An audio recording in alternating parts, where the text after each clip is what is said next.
Assalamualaikum warahmatullahi wabarakatuh. Alhamdulillah, la hawla wa la quwwata illa billah. Allahumma salli wa sallim wa barik ala nabiyyina Muhammad wa ala alihi wa sahbihi ajma'in wa man tabi'ahum bi ihsanin ila yaumiddin. Salaman tasliman katsira. Ayyuhal ikhwah rahimakumullah. Allah Subhanahu wa taala Sang Maha Pencipta alam, dengan sifat kasih dan sayang, Allah Subhanahu wa taala tentu telah menganugerahkan hidayah kepada semua makhluknya dalam berbagai bentuk. Muhammad Abduh dalam tafsir Al-Manar menyatakan bahwa hidayah yang diberikan oleh Allah Subhanahu wa taala, hidayah yang diberikan oleh Allah Subhanahu wa taala kepada manusia itu terdiri dari 5 bentuk. Yang pertama adalah hidayah al-wijdan atau al-ilham, insting atau naluri, wijdan, perasaan. Seseorang bisa terbebas dari hal-hal yang negatif, dari hal-hal yang merusak jiwanya, pergaulannya, ataupun hal-hal yang lain. Mungkin dia mengikuti dari perasaannya. Dia mungkin mengatakan, saya tidak jadi deh melakukan itu karena ada yang harus saya tinggalkan, atau saya tidak yakin, ya. Atau juga dalam bentuk ilham, ya, ilham. Ilham itu ada insting, firasat seorang muslim. Makanya kata Nabi Shallallahu Alaihi Wasallam, kalau ragu tentang pekerjaan atau kita ingin mengerjakan sesuatu, kalau ragu maka tinggalkanlah keraguan itu, ya. Kemudian yang kedua, hidayah itu ada hidayah al-hawas, indra. Seseorang bisa menerima petunjuk kebenaran fitrahnya manusia melalui indra.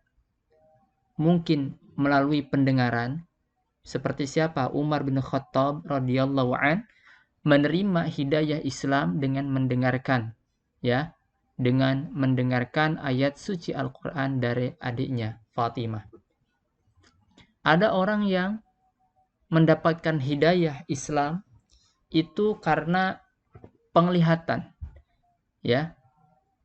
Dia pergi ke sebuah tempat, ke pantai, kemudian dia menyaksikan betapa kuasanya Allah Subhanahu wa taala atas penciptaan laut dan isinya.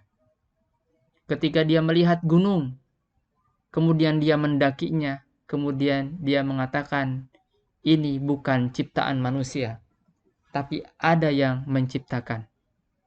Seperti kita menciptakan sesuatu dalam pikirannya, tidak mungkin gunung ini diciptakan oleh manusia, tetapi meyakini bahwa ada yang menciptakan.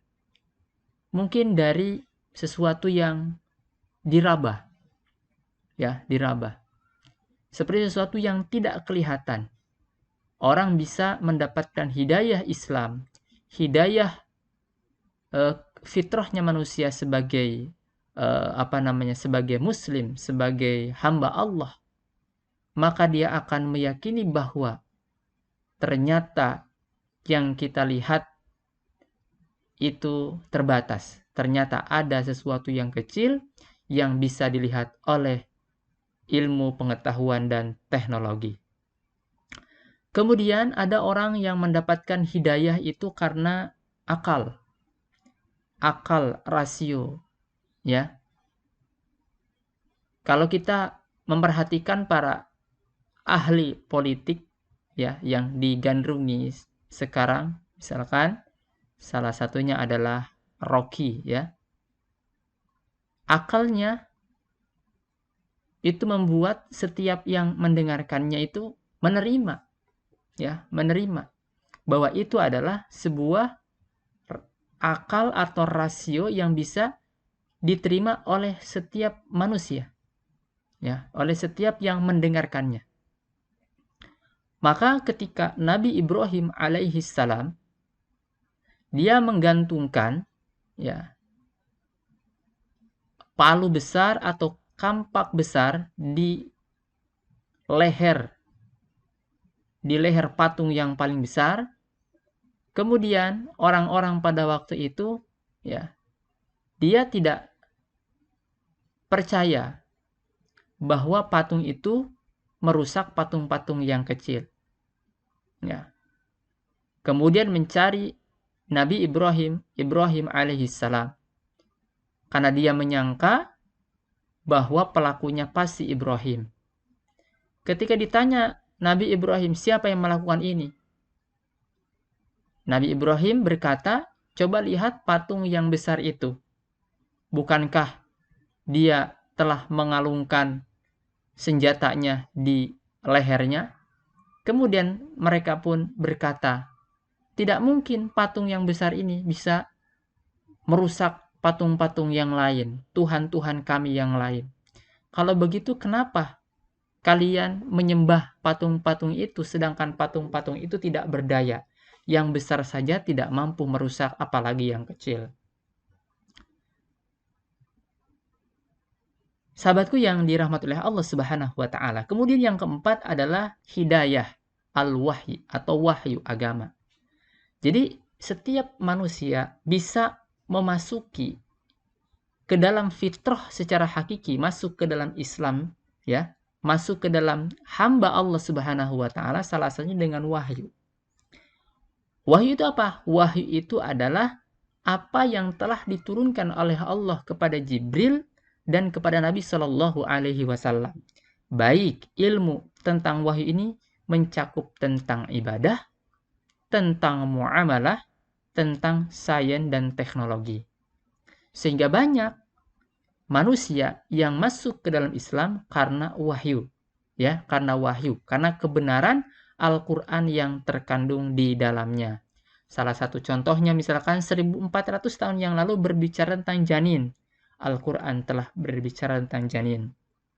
1400 tahun yang lalu Al-Quran bercerita tentang air tawar dan air laut, air asin dan air tawar. Al-Quran telah bercerita. 1400 tahun yang lalu manusia pada waktu itu belum mampu untuk ke sana, ya, belum mampu untuk mengakses ilmu pengetahuan tentang, ya, tentang awan, ya, tentang awan, bahwa awan itu bergerak, bahwa awan itu adalah tentara-tentara Allah yang siap untuk untuk diperintah oleh Allah Subhanahu wa taala. Dia bergerak, dia berjalan sesuai dengan kehendak Allah Subhanahu wa taala. Kemudian meyakini mereka orang-orang yang berakal meyakini ini adalah wahyu dari Allah Subhanahu wa taala dan mendapatkan hidayah bahwa Al-Qur'an yang diturunkan oleh Sang Maha Pencipta alam semesta kepada Nabi itu adalah benar-benar wahyu. Apalagi yang tidak ada dalam Al-Qur'an. Misalkan terkait dengan ekonomi, bagaimana konsep Islam terkait dengan ekonomi, ya.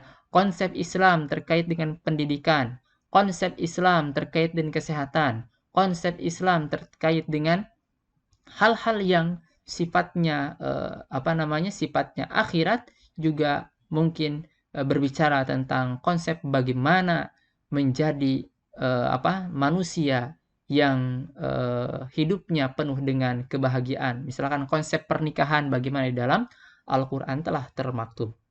Kemudian orang bisa menerima hidayah melalui taufik. Taufik ini siapa? Taufik itu apa? Taufik itu al-ma'unah, pertolongan langsung dari Allah Subhanahu wa taala.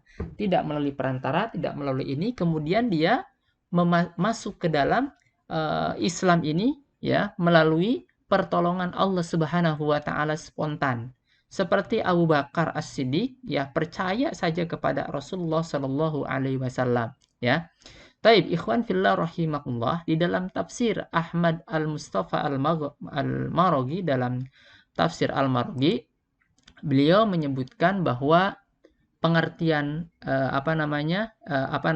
hidayah ini adalah terdiri dari 5 ya yang bisa menjadi patokan ya datangnya hidayah Allah Subhanahu wa taala kepada manusia. Taib, ikhwan fillah rahimakumullah ya. Kita tidak akan berlama-lama kalam ini, langsung saja bagaimana apa pengertian akal dan wahyu. Ya, apa pengertian akal dan wahyu? Akal itu berasal dari bahasa Arab, aqala yaqilu, aqlan. Secara bahasa mempunyai banyak arti atau lafad, ya. Disebutnya lafdul mushtarak. Jadi banyak lafad ya makna akal ini. Ada aqala memiliki makna adroka. Apa adroka itu? Mencapai, mengetahui. Adroktu. Ya, adroktu. Berarti kalau misalkan adroktu, dia mengetahui, mencapai pengetahuan terhadap sesuatu. Seseorang mahasiswa, dia meneliti, kemudian penelitiannya hasil seperti ini. Adroktu kada wa kada. Saya telah mencapai penelitian sampai sekian, sampai demikian. Ada maknanya fahima atau memahami, ya. Jadi akal itu bisa memahami, ya, bisa memahami. Dengan apa? Paham, dengan membaca, ya, dengan membaca. Oh, bisa paham. Ada namanya tadabbaro, artinya akal tadabbaro dari tadabbaro wa tafakkaro. Artinya dia melihat. Dia melihat matahari, dia melihat bulan, dia melihat apa lagi? Dia melihat laut, melihat gunung. Seperti Nabi Ibrahim alaihissalam, falamma ro'al jan. Ketika Nabi Ibrahim melihat bintang. Ketika bintang sudah tenggelam, falamma afalat, qala ya qaumi inni bari'um mimma tusyrikun. Jadi ada manusia yang menyembah bintang. Kemudian ketika bintang tenggelam, kata Nabi Ibrahim, aku tidak percaya bahwa Tuhan bisa hilang, bisa tenggelam. Ketika melihat bulan bersinar, falamma ra'al qamara bazighan qala hadza rabbi. Kata Nabi Ibrahim, ini Tuhan kami, ini Tuhanku. Mereka karena banyak yang menyembah terhadap bulan. Ketika bulan itu tenggelam, maka kata Nabi Ibrahim, tidak mungkin Tuhanku tenggelam. Nah, ini dari makna tadabbara tafakkara. Orang yang berpikir, orang yang mentadabburi, maka itulah yang dimaksud dengan akal. Akalnya dengan melihat gitu ya, merenung, berpikir. Kata aqulu sebagai masdar atau al-aql atau al-aqulu ya, al-aqulu masdar kata dasar ya, memiliki arti nurun ruhaniyun bihi tudriku an-nafsu mala tudrikuhu bi al-hawas ya. Jadi makna yang dimaksud dengan al-aqlu ya, itu adalah cahaya ruhani. Nurun ruhaniyun. Jadi cahaya ruhani. Bihi dengannya tudrikun nafsu, seseorang dapat mencapai ya, mengetahui mala tudrikuhu ya, mala tudrikuhu. Jadi seseorang dapat mencapai mengetahui sesuatu yang tidak dapat dicapai oleh apa? Bil hawas, bil hawas, oleh panca indera. Jadi yang dimaksud dengan al-aqlu di sini adalah cahaya ruhani yang dengannya seseorang dapat mencapai mengetahui sesuatu yang tidak dapat dicapai oleh panca indera. Namun kalau kita berbicara tentang etimologinya, maka kita akan memahami bahwa al-aqal itu banyak lafaz yang mushtarak atau banyak arti ya. Taib, ikhwan fillah rahimakumullah, al-aqlu juga diartikan al-qalb, hati nurani, hati sanubari. Jadi al-aqil bentuk atau pelaku ya, isim fa'il. Ya, sering digunakan untuk menyebut manusia. Karena manusialah yang berakal. Kalau hewan kan tidak berakal, ya. Berdasarkan pengertian lughawi ya di atas, maka yang dimaksud dengan akal dalam studi Islam adalah daya berpikir yang terdapat dalam jiwa manusia untuk memperoleh pengetahuan dengan memperhatikan alam sekitarnya. Oke, dengan kata lain berarti apa? Daya rohani yang ada pada diri manusia yang berguna untuk memahami kebenaran, baik yang fisik maupun yang metafisik, yang mutlak maupun yang relatif. Jadi akal itu adalah daya nalar manusia untuk memahami sesuatu. Ya. Jadi kita berislam, beragama itu bukan hanya sekedar beragama tapi berakal. Berpikir. Kenapa harus berjilbab? Kenapa manusia harus nikah? Kenapa manusia harus jujur? Karena manusia itu harus cerdas. Dan itu adalah ya ajaran-ajaran agama yang harus dipraktekkan oleh kaum muslimin pada khususnya. Ya. Orang non-muslim juga banyak mengamalkan syariat-syariat Islam, tapi dia tidak meyakini bahwa semua itu adalah ada kehendak Tuhan atau ada kehendak Allah Subhanahu wa taala untuk menggiring bahwa semuanya yang diberikan oleh Allah kepada manusia itu adalah atas kehendaknya dan wajib untuk mengimaninya. Tapi bagi yang tidak percaya terhadap keimanan itu, maka banyak di antara mereka yang melaksanakan syariatnya tapi tetap tidak meyakini bahwa Allah adalah Rabb-nya. Tuhan yang satu adalah Tuhannya. Taib. Nah, kemudian kita berbicara tentang pengertian wahyu. Apa wahyu itu? Al-wahyu itu adalah ya berasal dari kata al-wahyu. Apa al-wahyu itu? Al-wahyu itu dari bahasa Arab bukan pinjaman dari bahasa asing atau mu'rab. Wahyu.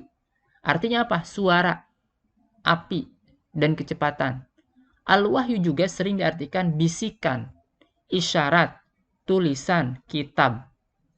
Ya, oleh karena itu wahyu dipahami sebagai pemberitahuan secara tersembunyi dan cepat.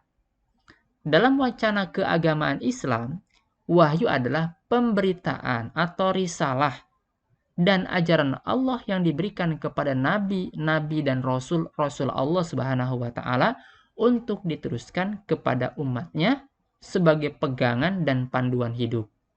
Ya.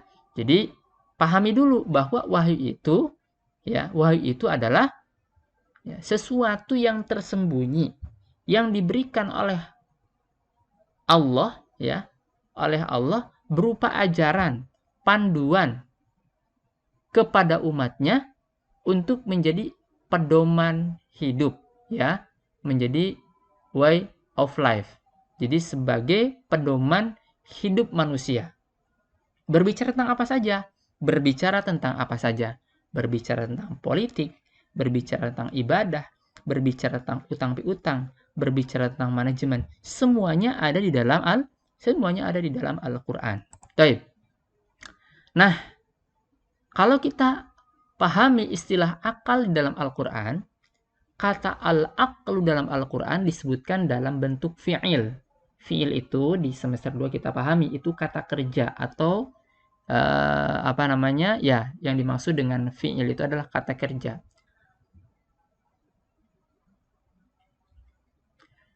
Ada satu kali, ya, aqoluh ada satu kali. Ta'kilun ada 24 kali. Na'kil satu kali, ya'kiluha ada satu kali, dan ya'kilun ada 22 kali. Coba kalau kita perhatikan, bukan ini kok banyak sekali ya kata akal di dalam Al-Quran. Iya, itu mengisyaratkan bahwa pentingnya akal. Ya, jangan apa? Jangan kita itu gagal akibat berpikir tanpa berbuat. Orang itu kan banyak gagal. Dia berpikir tapi nggak berbuat. Tapi ada kegagalan. Dia nggak mikir. Ya. Dia nggak mikir, kemudian dia berbuat tanpa memikirkan. Nah, orang yang berakal itu adalah orang yang berpikir kemudian dia berbuat. Ya, makanya penting kalimat akal dalam Al-Qur'an begitu banyaknya untuk diperhatikan. Ya, harus dipahami. Sebagaimana dalam ayat Al-Qur'an surah Al-Baqarah ayat 75. Afatat ma'una ayyu'minu lakum wa qad kana fariqum minhum yasma'una kalamullah summa yuharrifunahu min ba'di ma aqaluhu wa hum ya'lamun. Apakah kamu masih mengharapkan supaya mereka percaya kepadamu? Padahal segolongan dari mereka mendengar firman Allah, lalu mereka mengubah setelah mereka memahaminya dan mereka sebenarnya mengetahuinya. Jadi banyak orang yang ingin merubah agama Allah, kemudian ingin merusak agama Allah, padahal mereka paham. Ya, padahal mereka paham. Mana ada, misalkan kita berbicara tentang radikal, mana ada Al-Quran berbicara tentang radikal? Mana ada? Ada tidak? Tunjukkan. Jihad. Loh, jihad di dalam Al-Quran juga tidak menyebutkan yang demikian. Ya, kita belajar dengan baik. Oleh karenanya, Allah memberikan akal kepada manusia. Ketika gedung putih ada dibom, kemudian banyak orang yang fobia terhadap Islam. Tapi kok mereka, bagi orang-orang yang berakal, mereka berbondong-bondong beli Al-Quran. Tapi ternyata setelah itu apa yang terjadi? Mereka berbondong-bondong juga masuk ke dalam Islam. Karena Islam itu tidak mengajarkan yang demikian, tidak mengajarkan tentang kerusakan di muka bumi. Bahkan Allah Subhanahu wa taala itu memberitahukan, melarang dari perbuatan yang merusak bumi. Ya, di dalam Quran surah Al-Baqarah juga disebutkan. Dia mengaku telah memulihkan bumi, padahal bohong. Dia telah menghancurkan. Contohnya, kami mengambil isi dalam perut bumi untuk kesejahteraan rakyat. Mana ada rakyat sejahtera? Yang ada hanyalah banjir dan hutan Kalimantan misalkan rusak. Mana ada? Ya. Kalau untuk mensejahterakan, maka Kalimantan bisa disulap untuk menjadi komoditi pertanian, kemudian kayunya yang terkenal puluhan tahun yang lalu. Ya. Jadi orang-orang berakal dia akan memahami ya konsep-konsep Islam itu ternyata